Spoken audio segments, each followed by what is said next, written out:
So let's start off by taking a look at how the stocks are doing, and it isn't a particularly pretty picture at the moment. The Korean stock market opened amid a plunge in share prices in the US and other major markets around the world over the lower than expected sales by Apple and concerns about a slowing global economy. We do have our economics correspondent Kim Ji-yeon joining us on the line.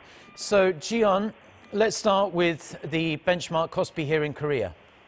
Sure, Mark. According to the Korea Exchange, the nation's benchmark Kospi started early, trading slightly lower than the previous session at 1992 on Friday.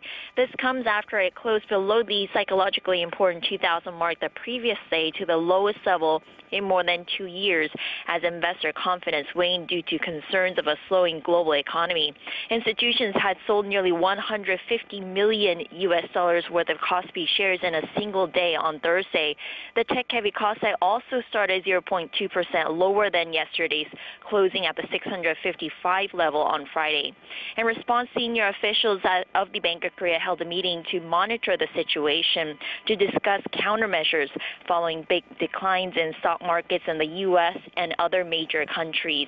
Wall Street had tumbled Thursday on U.S. tech giant Apple's profit warning, which has sent shockwaves across global markets. The Dow Jones Index closed 2.8% to 22,685. While the S&P 500 lost 2.5% to 2,448. The tech-heavy Nasdaq also plunged 3% to 6,464. Apple stock plunged nearly 10% to $142, its biggest single-day drop in 6 years. Its chief executive Tim Cook warned the company's first quarter revenue of the fiscal year would be about 10% lower than expected at $84 billion.